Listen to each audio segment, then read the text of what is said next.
All right, guys, this is Jamal Thomas. I'm here with Lee Camp, the one and only Lee Camp, RT, his host. What's the name of your show, Lee? I don't want to get it wrong. Redacted tonight. Redacted Tonight. That's what it is. I used to watch Lee on Redacted Tonight early on, and I also used to watch some of your stand up. Thank you for joining me, man. I really appreciate this. I saw a Thanks, comment that you made on TYT. We were talking. It was on the Young Turks. There's been this big back and forth between, I guess, issues of Aaron Matei, where they basically attacked Aaron Matei, and they attacked him in these ways, like calling him, saying he works for the Russian government, saying that he's backing dictators and all this other stuff. I've watched Aaron Matei going all the way back to when he was on the Real News Network. Always been a professional journalist, always been great at his job. I used to call him Buzzsaw because he ate Hardy alive on the whole Russiagate stuff, and it was the funniest thing ever. Um, I thought it was really unfortunate. Now, because Aaron Matei is one of those guys that I think he just does good work. And he sees something, he says, hey, there's something wrong with this. He goes and investigates it. And he's doing the work of a real journalist in regards to an investigation. And he came back and said, hey, there's a problem with this. These guys are lying. Now, the Young Turks, I don't believe, have done a day of journalism in their life. And yet, have strong feelings about Aaron Matei. And I mean, it was disturbing. Like, she was very angry at him. And then they proceeded to go on Twitter and continue to attack him. And, Aaron was bothered by this. In fact, he seemed to be more bothered by this than anything else I think I've seen him bothered by. And this is after watching him for years with the Russiagate stuff. This seemed to have gotten under his skin. I know, as somebody who's tried to get him on my show for Fault Lines, he's very sketchy of coming on Russian radio for that specific reason and that specific attack. And that's exactly the thing that they hit him with, despite the fact that he is untethered to all of it. What are your thoughts on this? I mean, is TYT, I say TYT bit off more than they could chew on this. And I know a lot of people say Anna is in a tank. These guys are bought. I don't think they're bought. And for this one, I think they dislike him. I think they dislike the Russiagate stuff when Aaron Matei was eating people alive with it. They were one of those people. I think their subscribers and people have probably been sending them tweets and comments. And I think she flipped out. I think she might be in her feelings. Same thing with Cenk. On this, where they're being like, I'll just leave it to you. What are your thoughts on this? Look, TYT was one of the things that brought me into the political headspace. So there's always that version of them where I'm like, yeah, it was helpful. But for the last several years, they've just been MSNBC light. And I've been having a hard time seeing any distinction between who they are versus who just the Democratic Party is. And this attack on Aaron Matei is almost indicative of that on some level. What are your thoughts, Lee? Yeah, so there's the surface level of them feuding with Aaron Matei, and Aaron, like you said, excellent journalist, done excellent work over the years. Used to be a producer for Democracy Now!, then went to the Real News. Now does a lot of stuff with the Gray Zone, but he criticizes Democracy Now! Where they're wrong nowadays, buying into the U.S. propaganda on Syria and to some degree on Russiagate. And he is not, he's exactly the opposite of Cenk and Anna's criticism of him, which is somehow funded by dictators. So it's libelous crap that they're throwing at him. And so there's that surface level feud between the two of them. Or three of them. But I think this goes deeper than that. And I, like you, have some connection to TYT, although I guess you were just saying you were an early viewer of it. But I had some connection with it. I've probably been on it 5 to 10 times. My YouTube show before I had the TV show, Moment of Clarity, was eventually became part of their comedy channel on their YouTube network. But that, we only did that for a year or two, and then it changed. But so I have connection to Young Turks, and they've been fairly friendly to me. But I think there's been a shift. It seems to me that there's been a shift. I mean, they got successful and got a lot of fans and a lot of people very into what they were doing because they were left of the mainstream media, left of MSNBC, left of the Democratic establishment. And it seems around the time that they get this $20 million investment from Jeffrey Katzenberg, who's a Clinton machine guy, so they're getting tons of money from the Clinton machine. You see a shift in them. And now they are giving in to the U.S. kind of State Department line on Syria, the U.S. State Department line on a lot of Russiagate. And it seems that there was a shift. And you can go back and watch videos of Cenk just, 2-3 years ago saying that he didn't believe this chemical weapon crap because it'd be ridiculous for Assad to use chemical weapons right as the U.S. was about to pull out troops and stop bombing. And sure enough, he was correct. But now he's done the 180 where they're screaming at Aaron Mate for doing legitimate journalism on Syria. And since Aaron Mate's done his work, 4 OPCW whistleblowers have come out and said basically that Aaron is correct. And it's been a huge scandal in OPCW. So I think that they are losing their traction, their fans, because who wants to go to a YouTube version of MSNBC? If you're going to do that, you just watch MSNBC. So I think they're losing their traction and they're kind of freaking out about it, is what it seems to me. I mean, do you think is it that? Do you really think it's a 20 million? I mean, because for me, I did see a change in TYT at some point. I used to watch, before Sanders, I know what it was, Whisper to the Dream. It was when Dorr was still there. I think Sanders was running. I think this was back in 2016. And I think that was the last time I watched TYT. I mean, when he came out and told people to vote for Hillary Clinton, and his rationale was basically, I'm terrified of Donald Trump. Please vote for Hillary Clinton, et cetera, et cetera.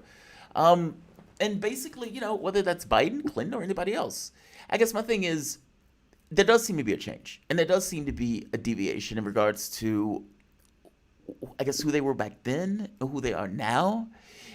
Is that change just, I mean, is it one of those things where I didn't leave the Democratic Party, the Democratic Party left me? Is it something like that? Or is it, no? Meaning, if you're on a bus, this thing of trying to figure out who's moving is somewhat difficult to determine. Is it us or them? Are they just where they were all the time, and we've moved around them in some kind of weird way from the standpoint of this kind of lefty thought? What are your thoughts on that? I mean, Well, you can see the clip of Cenk saying the exact opposite on Syria. So he had a shift, at least in that topic, and he should probably address it and explain why he suddenly is now all for the U.S. propaganda angle on Syria. But I haven't seen him discuss that shift. I think he just hopes people forget the old clip existed. And I think it's tough to explain a shift that severe without there either being a money factor or a views factor, that they maybe did a calculation that they could only get views if they made fun of Trump and went after Trump on Russiagate and stuff like that. And so they just kept going down that path. I don't know. I don't know exactly why the shift happened, but it seems different to me. It's, I don't know what you get from the Young Turks anymore that you can't get from MSNBC. Well, that's the point. That's the point. There's no deviation there, right? I am curious, though. Do you think it's Trump derangement? What if it's not the dollars? What if it's Trump is a maniac, Trump is horrible, Trump is going to destroy America, and they bought the Democratic line hook and sinker, and from that point on, they're in that camp?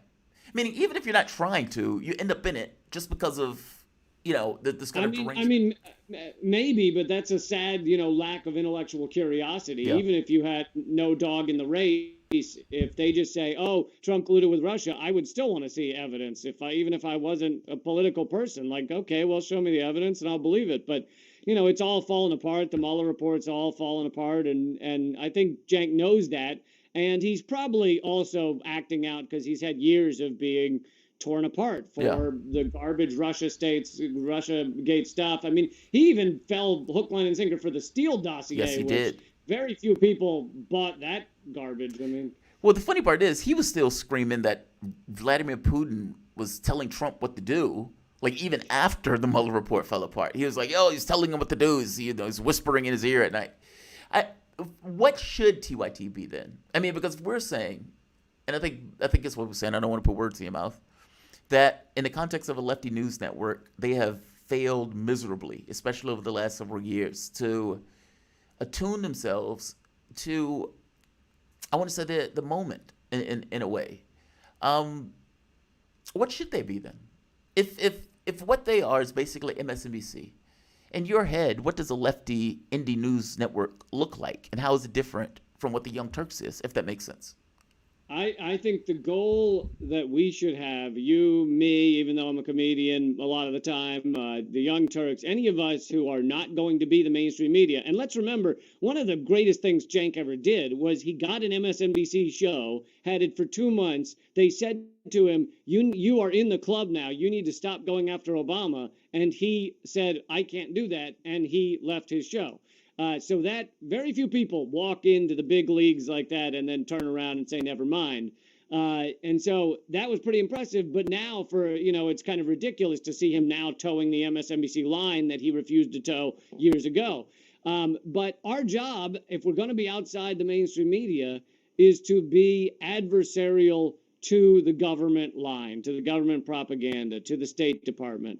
And if you're not going to do that, then I don't understand your purpose as an indie journalism site. That's a good point. Basically, like, why are you here if we have MSNBC doing the exact same thing? The criticism or their response to that, in many respects, would be, I think what they do, or it seems to, is conflate some of the criticism on their content with Door, if that makes sense. Like, it's easier to say, oh, all of those people are just acolytes of Door. That's why they're attacking us. And it's like, not so much. Not really. I don't think, we're just now mentioning Door. The stuff that we're talking about is their content, the show itself, and what that show propagates. It's not about Door. And yet, that's where it comes in. So they recently did, I think it was like a 30-minute show. And Anna was basically saying Door was sexually harassing her. Door goes on and reads a letter that Anna sent. And I got to be honest, it's a little disturbing. Even when Max Blumenthal came on, Max had this look like, whoa, I didn't want to come into this. This is what I thought we were talking about. It was that, like, heady thing. But it's not about Door. And I think that's the wild part. It often ends up in what seems to be just a fight on, do you like Door or don't you? And I think that's so shallow. And I think it fundamentally misses the point. It's almost like a wag the dog. If we can just talk about Door and we get the Door out there, then the people who have dislike them can fight, the people who like them can fight, and the real issues associated with the network, off the table. It's that. And I think that's what tends to happen when this comes up in regards to their content. Have you heard them ever respond to something specific to their content? Not, okay, Door said this and those people are for Door. But, okay, you guys say that our content has changed. We don't believe our content has changed, et cetera, et cetera. I don't think I've ever heard a defense specifically of a shift, because I don't even think they recognize or acknowledge that a shift is taking place. Yeah, I haven't. Granted, I don't watch much of their stuff, yeah. but I haven't heard anyone put forward an example of them defending the content they now do. But yeah, I think it's easy for them to just redirect at, oh, it's all Jimmy Dore, and it's really not. It's much larger than that, or redirect and say, oh, it's Aaron Mate. He's annoying, or he sucks, or whatever. But I think they need to look deeper. And they tried to do the same, many of them, and it's not just the Young Turks, but many groups that were against Force the Vote also just wanted to redirect and make it about Jimmy Dore, because it's an easier thing to do than actually address the issue, than actually address why we can't get medical care in this country. And so it's just redirect and make it about Jimmy Dore. Last question. The Force the Vote stuff. I was for the Force the Vote stuff, because my thought was, even if you can't get Medicare for all, you need to be able to flex and stretch and show that you're capable of fighting in a political space. And for the longest time, the left has no capability of doing that. It's almost like they don't even know how. And people like Sanders, who get the tendency of just kind of capitulating, is not helpful to getting that across. In fact, my new role model is Joe Manchin. Joe Manchin is my role model. Because honestly, Joe Manchin by himself says, I'm not for that, and leaves and goes home and doesn't think twice about it. He gets supper or something, gets cappuccino. And the left, who has the exact same power in the House, refuses to do it, doesn't even consider it. And when Force the Vote came up, what happened? Oh, no, we can't do that. We should push Biden on something that we can get, like the $15 minimum wage. How's that going for you? It's not going for you at all. And so it's like yes, you should use your capability and power when you have the access to use your capability and power.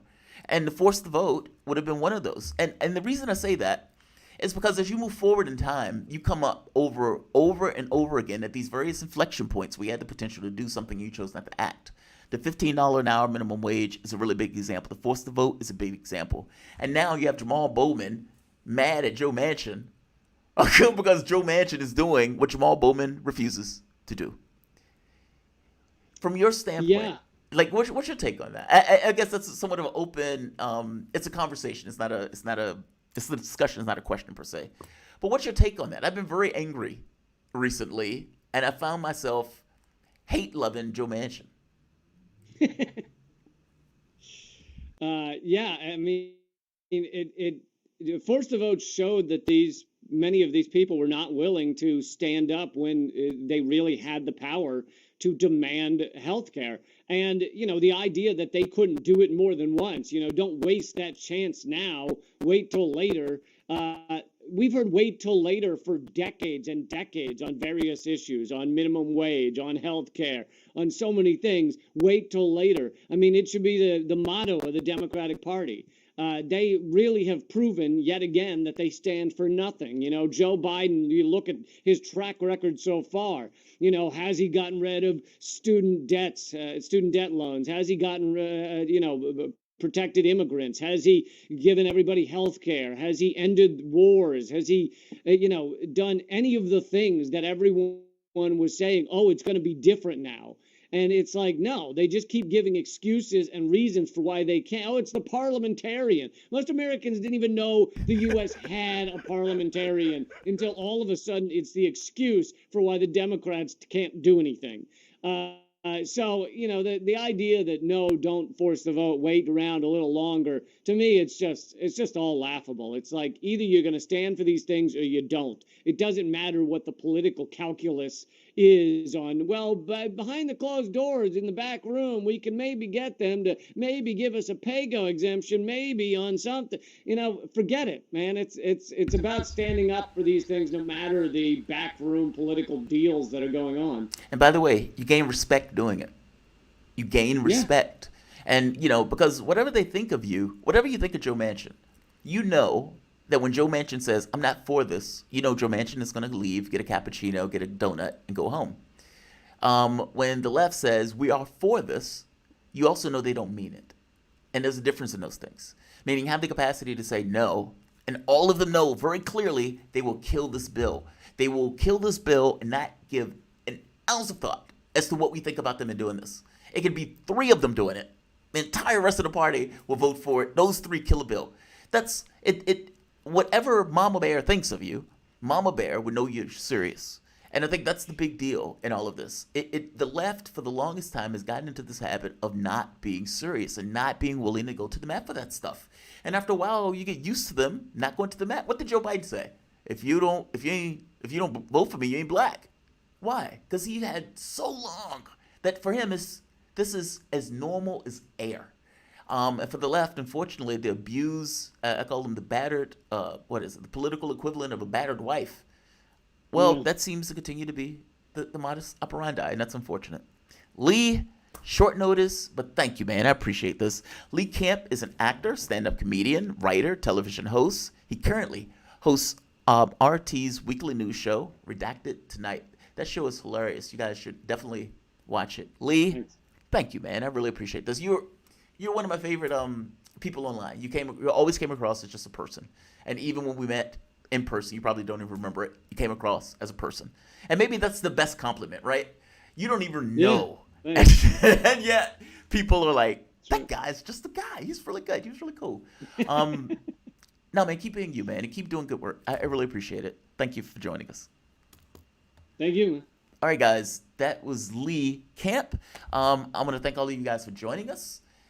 This is Jamarl Thomas, and I will see you guys if I can get my image.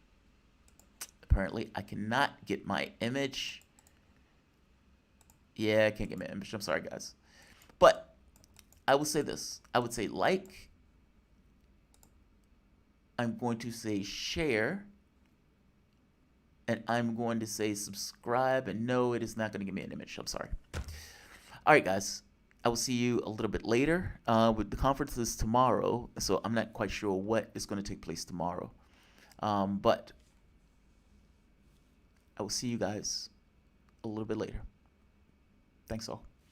Bye-bye.